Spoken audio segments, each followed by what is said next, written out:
ദൈവം സ്നേഹമാകുന്നുവെന്നാണ് യേശുദേവൻ പറഞ്ഞത്. അപ്പോൾ നമ്മളിൽ ദൈവമുണ്ടെങ്കിൽ, ദൈവാംശമുണ്ടെങ്കിൽ നമ്മളിൽ സ്നേഹം വേണം. സ്നേഹമില്ലാത്ത മനുഷ്യൻ ദൈവമില്ലാത്ത മനുഷ്യൻ. അപ്പോൾ മനുഷ്യരാശിക്ക് മുഴുവൻ സ്നേഹത്തിൻ്റെ അർത്ഥം പറഞ്ഞു കൊടുത്ത ആ പുണ്യ ദേവൻ്റെ പിറന്നാളാഘോഷമാണ് ക്രിസ്മസ്.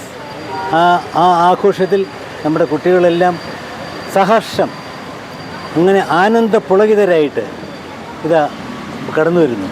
തീർച്ചയായിട്ടും ഈ ഒരു സ്നേഹസംഗമം, ഇതിനെ ഒരു സ്നേഹസംഗമം എന്ന് പറയാം. നിന്നെപ്പോലെ നിൻ്റെ അയൽക്കാരനെയും സ്നേഹിക്കുക എന്നാണ് യേശുദേവൻ പറഞ്ഞത്. അപ്പോൾ സ്നേഹത്തിൻ്റെ വില എന്തുമാത്രമുണ്ട്. അപ്പോൾ പരസ്പര സ്നേഹം ഏറ്റവും പ്രധാനമാണ്. സ്നേഹമില്ലാത്ത മനുഷ്യനല്ല എന്നാണ് യേശുദേവൻ്റെ പ്രമാണത്തിൻ്റെ മുഖ്യ വിഷയം. തീർച്ചയായിട്ടും ആ മഹാജ്യോതിസിനെ, ആ മഹാപ്രവാചകൻ എന്ന് പറയാൻ പറ്റത്തില്ല, അത്രയും വലിയ അതിനേക്കാളൊക്കെ ഉയർന്ന യേശുദേവൻ്റെ പിറന്നാൾ ദിനം നമ്മൾ സഹർഷം ആഘോഷിക്കുന്നു. എല്ലാ മനുഷ്യർക്കും, ലോകത്തുള്ള എല്ലാ മനുഷ്യർക്കും സ്നേഹവും സമാധാനവും ശാന്തിയും ഉണ്ടാകട്ടെ എന്ന് പ്രാർത്ഥിച്ചുകൊണ്ട് നിർത്തുന്നു.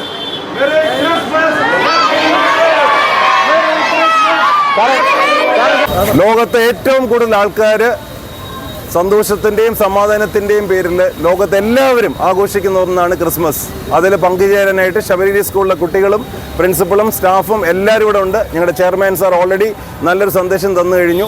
ലോകത്തെന്നും സമാധാനം ഉണ്ടാവട്ടെ. Merry Christmas, happy new year. Merry Christmas, happy new year.